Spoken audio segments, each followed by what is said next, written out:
no tšau, mina olen Mariin ja nagu Marialegi meeldivad mulle ka väga-väga challenge'id. Ja otsustasin ka sellest challenge'ist osa võtta ja teha väike videopostitus. Ma ei tea, kui lühike või kui pikk see tuleb, aga tuleb nii pikk, kui tuleb. Ühesõnaga, mina siis olen Aia kujundamine Maria Palusaluga liige olnud juba varsti saab aasta, paari kuu pärast. Ja eelmine kevad siis alustades, kus ma siis omadega olin. Meil Viljandimaal on päris suur aed ja seal oli mul ainult üks väike junnikene, nagu ma kutsun neid väikseid junnikesi, väikseid peenrakesi. Üks väike püsilillepeenar. Ma arvan, et laius maksimaalselt 1 meeter. Mõnest kohast võib-olla natuke rohkem. Ja siis oli pikkus, ma arvan, ma ei tea, 4-5 meetrit. 5 vast ei olnudki. Siuke pikk peenike usjas. Ja seal kasvasid mul erinevad püsikud, sibulilled. Ei olnud mingit rühmitust, ei olnud mingit struktuuri, ei olnud üle vaadatud värvilahendusi, istutusskeeme, vaid kõik oli pandud lihtsalt kuidagi nii-öelda oma äranägemise järgi. Mul on siin mõned asjad üles kirjutatud. Ja muidugi enne kursusega alustamist oli üks suur teadmatus, et mida nüüd edasi teha või mis kujuga see peenar teha või kuidas või mis.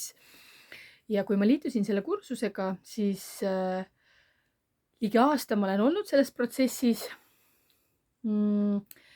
Ja mida ma siis teinud olen selle aja jooksul?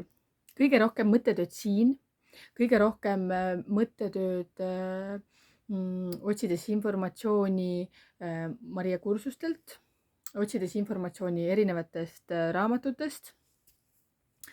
Siis ma otsisin üles, et millised taimed mulle endale kõige rohkem meeldivad, millised enamasti püsikud, suvelilled mulle eriti, nad mind väga ei sümpatiseeri. Siis sibulilled, laugud, tulbid, nartsissid, märtsikellukesed, lumikellukesed. Et tegin endale sellise suure kondikava, et mis taimed mul olemas on, et ma ei peaks olemasolevaid ära viskama. Siis mis taimed mulle endale meeldivad. See on kõige tähtsam. See, mis keegi teine räägib, mis talle meeldib, see ei loe üldse mitte midagi. Põhiline, et teile või mulle meeldivad mingid teatud tüüpi lilled ja siis neid ma peenrasse paningi.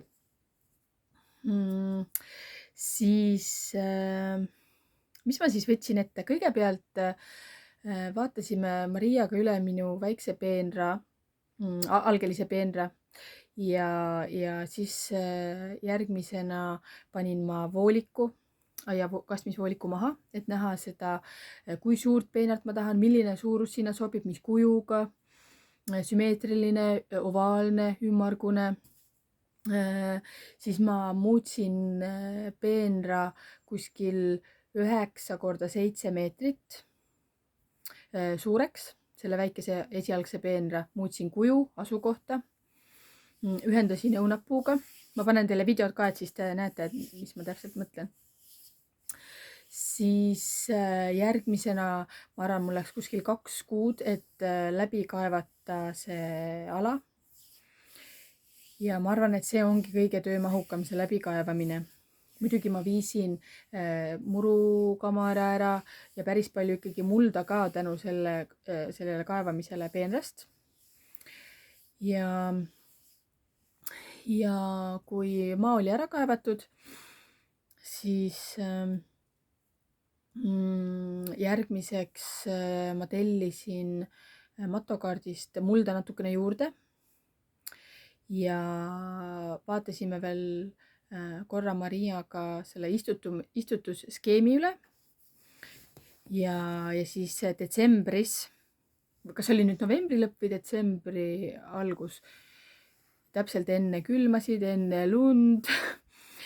Mul oli siis see aeg ja istutasin kõik püsililled peenrasse ära ja sibulilled ka. et aega see võttis. Viimase ponnistuse tegin veel väga-väga hilja õhtul. Niimoodi, et lamp tasku või sihuke pealamp oli mul siis peas. Aga ära ma ta tehtud sain ja väga suur rahuldus ikka oli sellest.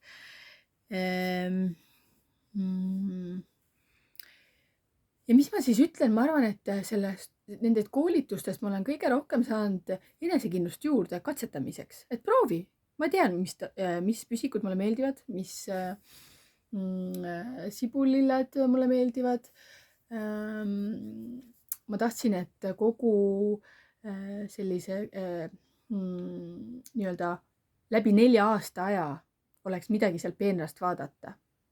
Et isegi talvel need, et kõike ei pea maha lõikama, kõiki püsikuid, mõned kõrrelised on väga efektsed, mõned õienupukesed on väga efektsed.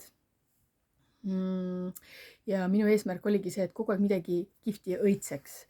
Ja mis siis veel? Ma arvan, et minu jaoks kõige suurem selline alustamise koht oli, et miks ma selle uue peenraga alustasin, on see suur ikkagi tahe, et ma saaks ise luua ühe peenra ja nii tore, kui keegi vahepeal aitab, et ma olen Mariale ka videosid või pilte saatnud, issand, kui lahe, mul on see nagu tuttpütt siin püsti. Ma kerin ta siia tagasi juustesse.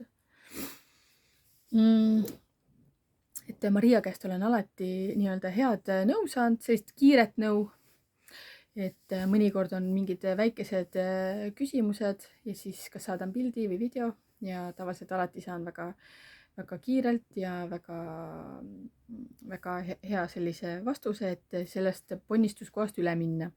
Et ei jäta nagu pooleli, et tundub, et nii raske, ma ei jõua. Et siis on nii hea, kui keegi vahepeal tuleb niimoodi hoiab kätt. Et lähme nüüd sellest raskest kohast edasi.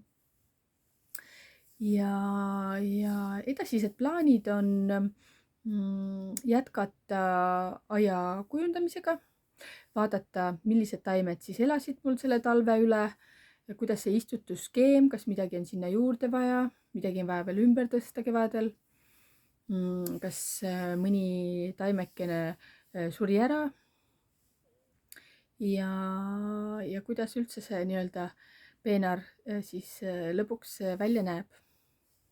Et eks seda ilu näeb paari aasta pärast, sest need taimed on ju noored. Aga jah, mina olen hästi rahul kursusega, väga palju kihvti mõtteid. Mulle meeldib, et alati kiirelt vastatakse, sest ma olen ka väga kärsitu ja väga kannatamatu, tahan ikka kohe infot saada.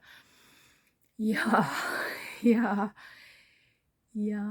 sealt on väga tore edasi minna, et mina igal juhul kõiki teid julgustan ka, tehke video, postitage, kirjutage, kes ei taha videot teha, et olge mõnnad, olge terved ja teeme oma aiad kauniks. Tšau!